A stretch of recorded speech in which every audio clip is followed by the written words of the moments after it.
Hello my dear student. बेटा ऐसे जितने भी स्टूडेंट हैं जो यूपी बोर्ड क्लास 12th के कॉमर्स के स्टूडेंट हैं, उनके साथ सबसे बड़ी दिक्कत क्या आती है, अगर वो यूट्यूब पर कभी भी वीडियो को सर्च करते हैं तो वीडियो तो मिल जाती है। अब प्रॉब्लम दो, या तो वो सीबीएसई बोर्ड की वीडियो होंगी या फिर बेटा वो इंग्लिश मीडियम की वीडियो होती है। तो अब क्लास 12th के स्टूडेंट को बिल्कुल भी घबराने की ज़रूरत नहीं है। आपकी हर एक चैप्टर की वीडियो और लाइव क्लास बेटा मैं आपको यहाँ पर लूँगा, और वो भी होंगी बेटा बिल्कुल फ्री ऑफ कॉस्ट। यानी कि अब आपको कोई भी 12th क्लास का स्टूडेंट जो कि अकाउंट्स, इकोनॉमिक्स और बिजनेस स्टडी यानी कि लेखांकन, व्यावसायिक अध्ययन और अर्थशास्त्र, इन तीनों विषयों की वीडियो बेटा मेरे चैनल पर आपको मिल जाएंगी। और दूसरी बड़ी इंपॉर्टेंट चीज़ जो मैं आपको बता रहा हूँ कि ऐसा कोई भी स्टूडेंट है जिसे हमारी लाइव क्लास लेनी है, फ्री ऑफ कॉस्ट पूरा सिलेबस करना है, तो मैं बताता हूँ बेटा कि अब आपको कहीं पर भी अकाउंट्स का, अर्थशास्त्र यानी कि इकोनॉमिक्स का, बीएसटी यानी कि व्यावसायिक अध्ययन का, कुछ बच्चे तो कहेंगे सर हमें तो सब्जेक्ट के नाम भी नहीं पता, तो अब आपको इन तीनों सब्जेक्ट का कहीं पर भी कोई भी ट्यूशन पढ़ने की कोई नीड नहीं है। मैं आपको सब कुछ कराऊंगा लाइव क्लास के अंदर। और ऐसे बच्चे जो हमारे ग्रुप से जुड़ना चाहते हैं, वो चाहते हैं कि सर हमें हर एक वीडियो मिल जाए, जब जब आप लाइव क्लास लो उसका टाइमिंग हमें पता लग जाए। तो उसके लिए आपको सिर्फ एक छोटा सा काम करना है। कहोगे सर क्या काम करना है, कुछ भारी सा है क्या, पैसे लोगे क्या? तो बेटा फिर से बताता हूँ कि मैं किसी भी क्लास के कोई पैसे नहीं लूँगा, बिल्कुल फ्री ऑफ क्लास होंगी। लाइव क्लास चलेंगी बेटा आपके पास, टाइमिंग होगी रात को 9 बजे से। बस ये थोड़ा सा एक डिफ़िकल्ट है, मतलब आपके लिए गलत डिसीजन या थोड़ा बेकार डिसीजन हो सकता है कि जो मेरी क्लास की टाइमिंग होगी बेटा वो रात को 9 बजे से होंगी, क्योंकि उससे पहले मैं 10th की क्लास लेता हूँ, 11th की क्लास लेता हूँ, कुछ बीकॉम की क्लासेस लेता हूँ। अब आप मेरी क्लास ज्वाइन कैसे करोगे ये बात आती है। तो आपको ज्वाइन करने के लिए मेरा ये व्हाट्सअप नंबर है 9555159995। आप इस नंबर पर मुझे कॉल करोगे, मैसेज करोगे। नॉर्मली कॉल तो मैं अटेंड नहीं कर पाऊँगा, आप मुझे व्हाट्सअप करके बोलोगे सर हमें लाइव क्लास के ग्रुप में ऐड कर लीजिए और हमें आपकी फ्री क्लास को ज्वाइन करना है। ये दो ग्रुप बने हुए हैं बेटा, गर्ल्स के लिए अलग ग्रुप है और बॉयज़ के लिए अलग ग्रुप है। तो जब भी आप मुझे मैसेज करोगे अपना नाम और अपना ज़िला ज़रूर लिखना है बेटा, आपका नाम क्या है और आप किस ज़िले से रिलेटेड हो, ताकि मैं आपको ग्रुप में उस नाम और ज़िले से ऐड कर सकूँ। तो चलिएगा बिना टाइम को वेस्ट किए, जो भी इंपॉर्टेंट चीज़ें थी वो मैंने आपको बताई, बिना टाइम को वेस्ट किए आज हम क्या करेंगे, 12th क्लास की अकाउंट का एक चैप्टर जिसका नाम है साझेदारी। तो बहुत ही इम्पॉर्टेंट चैप्टर है, बिल्कुल भी घबराने की ज़रूरत नहीं है। मैं क्या बता रहा हूँ बेटा, आज हम क्या करेंगे, क्लास 12th का चैप्टर है साझेदारी। अब कुछ बुकों में बेटा ये चैप्टर नंबर सेकंड के नाम से होगा, कुछ बुकों में ये चैप्टर क्या होगा बेटा, चैप्टर नंबर सेकंड होगा, और कुछ बुकों में चैप्टर नंबर फर्स्ट होगा। तो अब आपको इससे नहीं घबराना। कुछ बच्चे कहेंगे सर हमारी तो ना जो फर्स्ट वाली बुक है उसमें एनपीओ, नॉन प्रॉफिट ऑर्गेनाइजेशन, अलाभकारी साझेदारी यानी कि अलाभकारी जो संगठन है उनके क्वेश्चन दे रखे हैं। तो घबराओ मत, पूरा सिलेबस कराऊंगा फाइनल तक आपका, यानी कि आपके जो एग्ज़ाम होंगे उन एग्ज़ाम तक आपका पूरा सिलेबस हो जाएगा, आपका सिलेबस हो जाएगा और आपका रिवीजन हो जाएगा। चैप्टर थोड़े आगे पीछे हो सकते हैं, हर बुकों में अलग अलग तरह से चैप्टर गिवन होते हैं। तो चलिए बेटा बिना टाइम को वेस्ट किए सबसे पहले स्टार्ट करते हैं अपना चैप्टर। और चैप्टर का नाम क्या है बेटा आपके पास, साझेदारी यानी कि पार्टनरशिप। अब मैं इसे हटा देता हूँ और सिंपल आपसे बात करता हूँ कि भैया पार्टनरशिप होती क्या है, व्हाट इज़ पार्टनरशिप, यानी कि साझेदारी किसे कहेंगे। तो याद रखना बेटा, अगर मैं साझेदारी की बात करूँ तो साझेदारी हमारे पास एक कानून है, साझेदारी अधिनियम, साझेदारी अधिनियम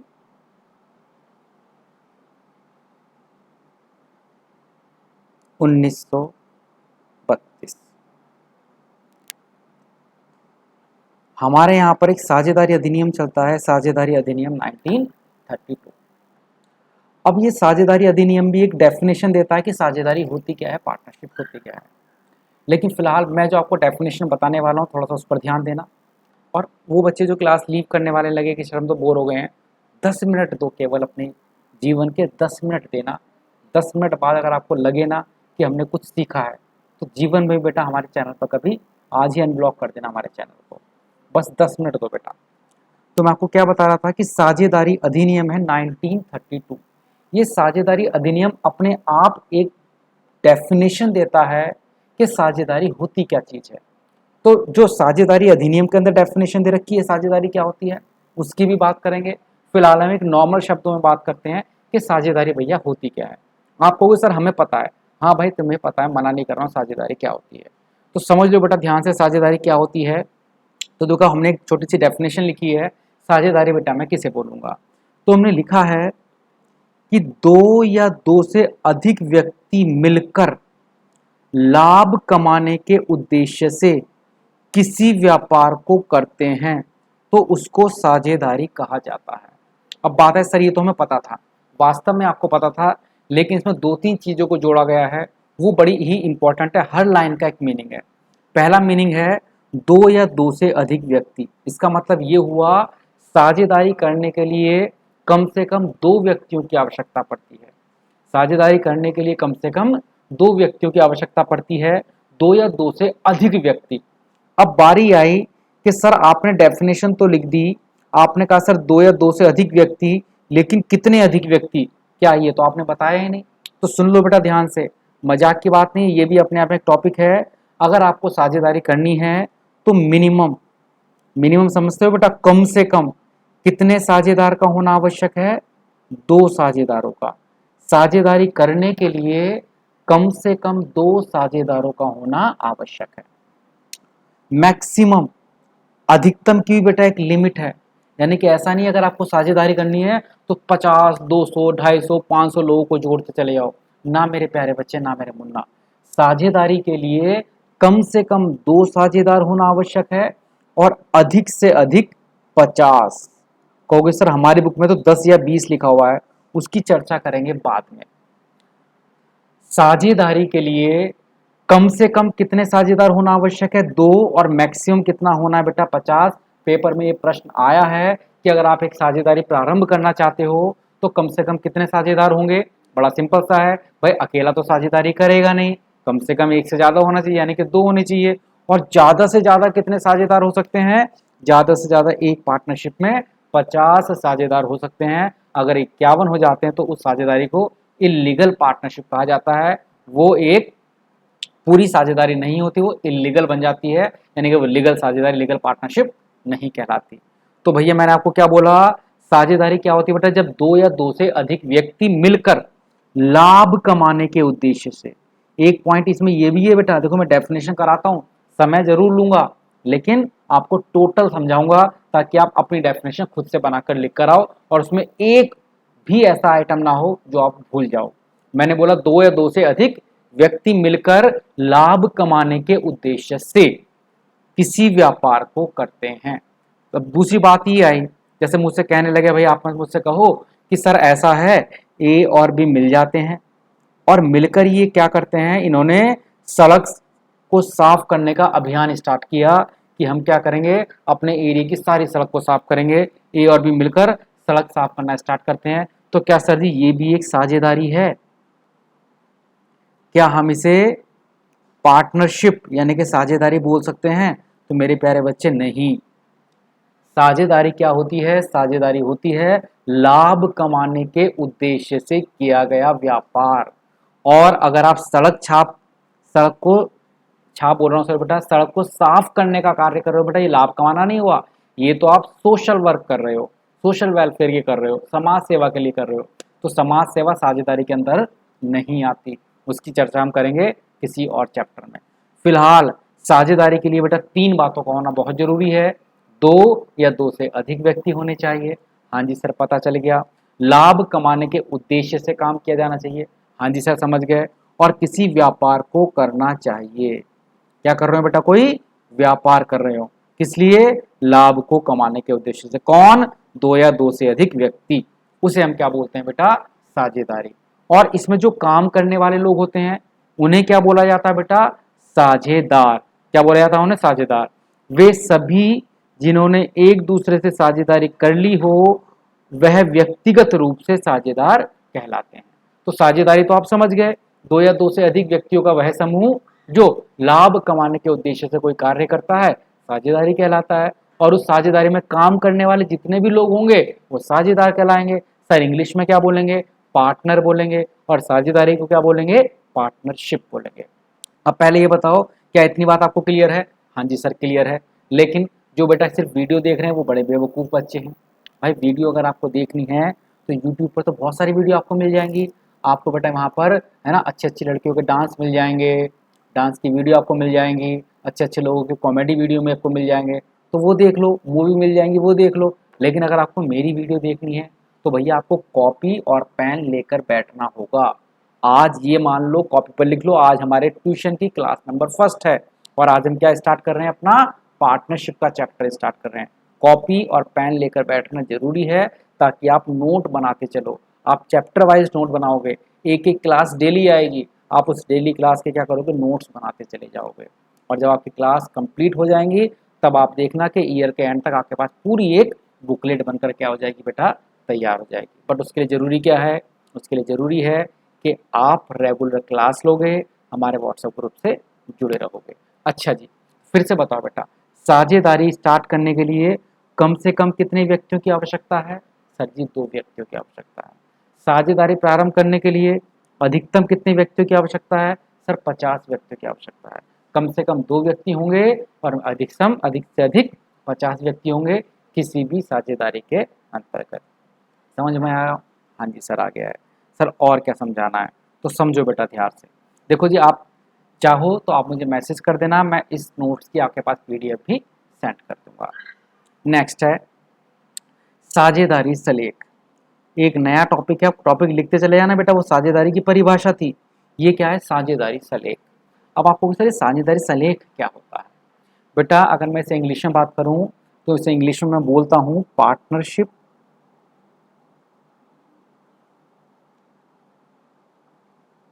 डीड।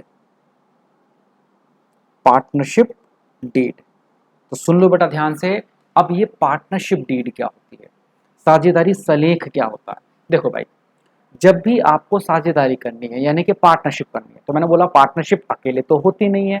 अब आप 2 या 2 से ज़्यादा व्यक्ति मिलोगे।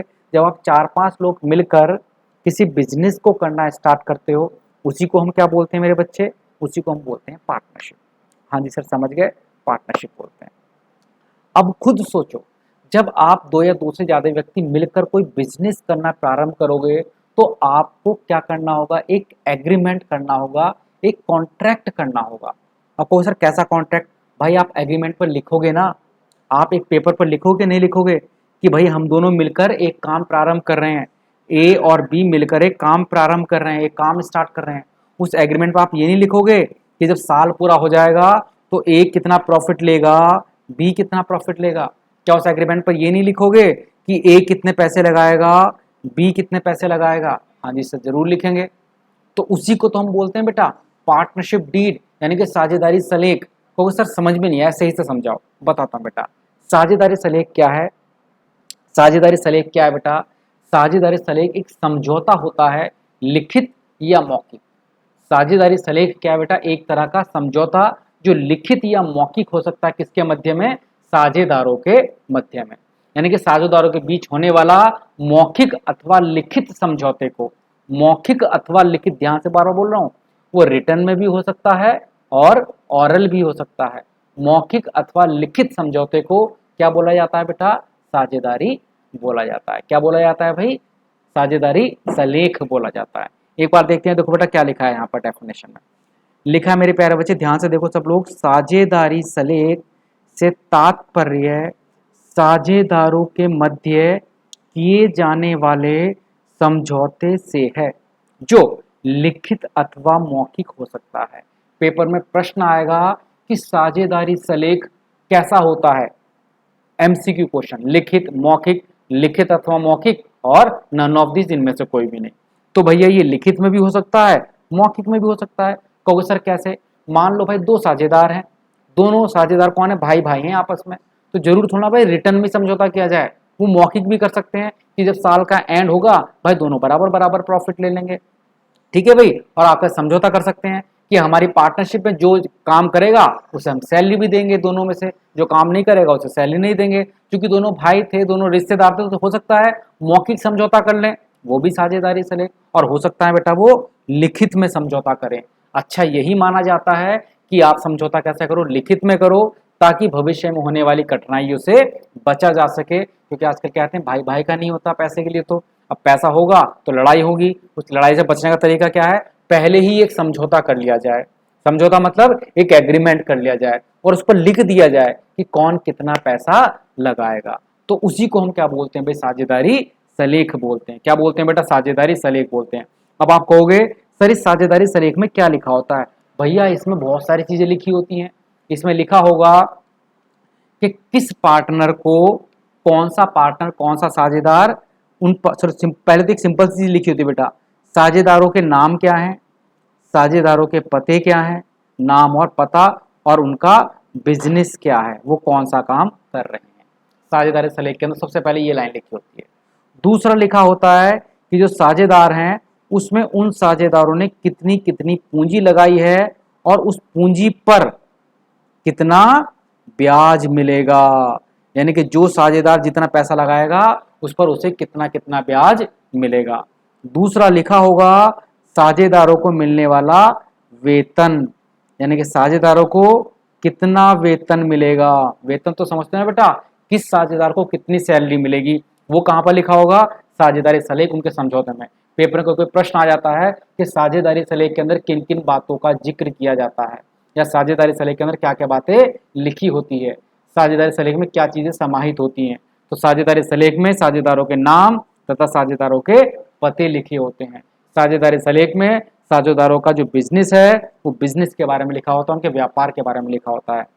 साझेदारी सलेख में साझेदारों को मिलने वाले पूंजी पर ब्याज की दर लिखी होती है कि पूंजी पर कितना ब्याज मिलेगा, किस पार्टनर को कितना वेतन मिलेगा। और क्या लिखा होता है सर, बस यही चीजें लिखी होती हैं क्या?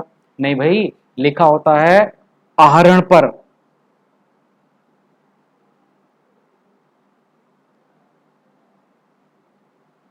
ब्याज की दर। अब कहो सर ये आहरण क्या होता है?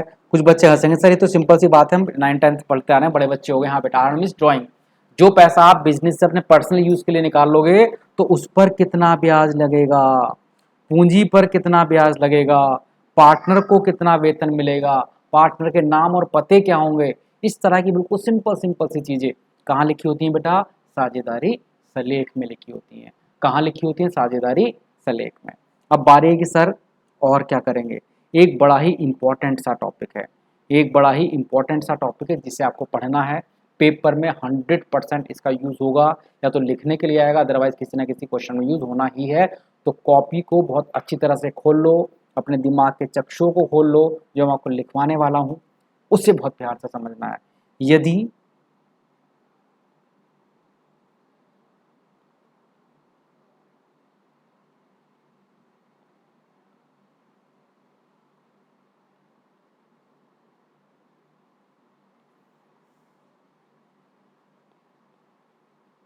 यदि साझेदारी सलेख ना हो या साझेदारी सलेख का अभाव हो, ऐसी कंडीशन में क्या होगा?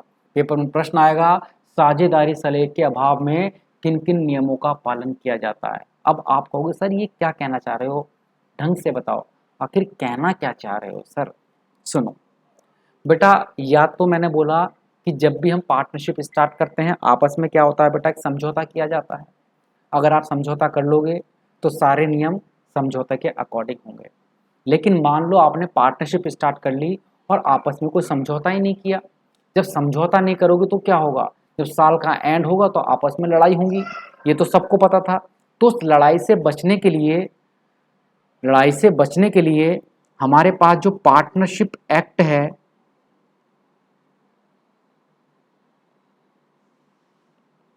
पार्टनरशिप एक्ट 1932 यानी कि साझेदारी अधिनियम 1932, उस अधिनियम में कुछ अपनी तरफ से नियम दे रखे हैं।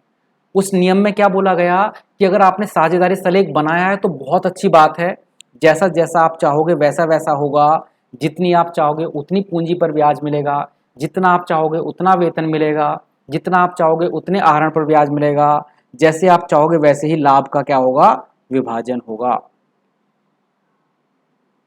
मतलब एंड में उतना लाभ मिलेगा जितना आपने पार्टनरशिप के जो आपने एग्रीमेंट है उसमें लिख रखा है। लेकिन अगर आपने अपना पार्टनरशिप डीड नहीं बनाया है, आपने साझेदारी सलेख नहीं बनाया है, तो उस दशा में क्या होगा, तो सुन लो ध्यान से।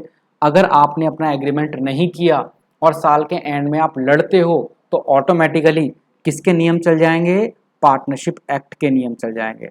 और पार्टनरशिप एक्ट क्या कहता है, साझेदारी सलेख ना होने की दशा में सबसे पहली बात, सभी साझेदारों को, सभी लिखो बेटा, कॉपी पर लिखो, जैसे मैं लिख रहा हूं वैसे आप भी लिखो, सभी साझेदारों को बराबर अनुपात में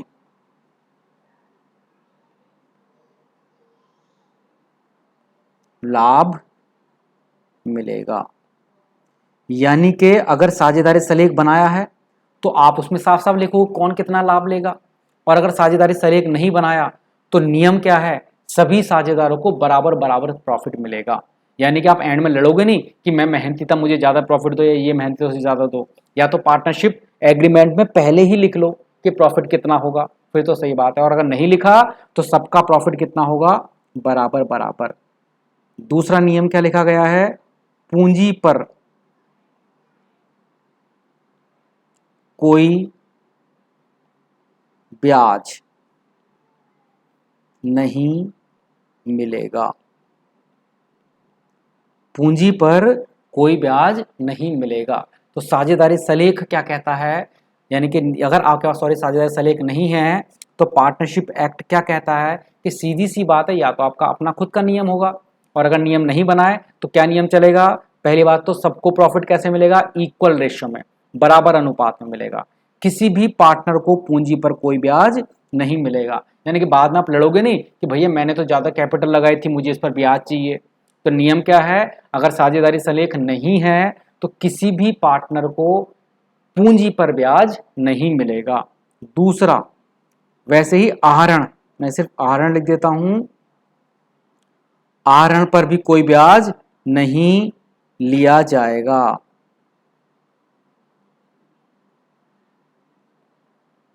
दूसरा, और तीसरा, चौथा लिखो, किसी भी साझेदार को, बेटा लिख लो, बोर नहीं होना, आपको पढ़ाई करनी है, आपको समझना है। ऐसी क्लास नहीं होगी बेटा, ऐसे तो आप पास नहीं हो पाओगे ना भाई, समय लगेगा, पढ़ाई कर रहे हो बेटा यहाँ पर तो बोरियत होगी, लेकिन उसे बोरियत को पढ़ाई में कन्वर्ट कर लो। किसी भी साझेदार को वेतन नहीं दिया जाएगा। इसका मतलब ये नियम क्या क्या है, अगर पार्टनरशिप डीड यानी कि साझेदारी सलेख नहीं है तो सबको प्रॉफिट कैसे मिलेगा, बराबर बराबर। किसी भी साझेदार को पूंजी पर ब्याज नहीं मिलेगा, आहरण पर ब्याज नहीं मिलेगा, किसी भी साझेदार को वेतन नहीं मिलेगा। तो ये क्या रहे बेटा आपके पास नियम रहे, ये किस चीज के नियम है, ये नियम है बेटा आपके पास किस चीज के, बेटा कि जब साझेदारी सलेख का अभाव होता है या साझेदारी सलेख नहीं होता है। तो साझेदारी सलेख न होने की दशा में, साझेदारी सलेख न होने की दशा में पार्टनरशिप एक्ट 1932 के नियम लागू हो जाएंगे। और ये नियम क्या है, सबका प्रॉफिट इक्वल होगा, पूंजी पर ब्याज नहीं मिलेगा, आहरण पर ब्याज नहीं मिलेगा, किसी भी साझेदार को वेतन नहीं मिलेगा। तो जरा जल्दी से बताओ बेटा, आपको मेरी जो बातें मैंने आपको समझाई शायद आपको सारी बातें समझ आ गई होंगी। अब जिन भी स्टूडेंट्स को हमारी आगे की क्लास भी ज्वाइन करनी है उन्हें बेटा क्या करना होगा, हमें व्हाट्सएप पर मैसेज कि सर हमें ग्रुप में ऐड कर लो, ताकि हम क्या कर सकें, अपनी 12th की क्लास को ले सकें। मैं लाइव क्लास लूँगा 9:10 से लगभग स्टार्ट हो जाएंगी। अभी 1-2 दिन से मैं क्लास स्टार्ट करने वाला हूँ, तब तक मैं आपके पास रिकॉर्डेड क्लास भेजूँगा जब तक आप लोगों का ये ग्रुप बनकर तैयार होता है।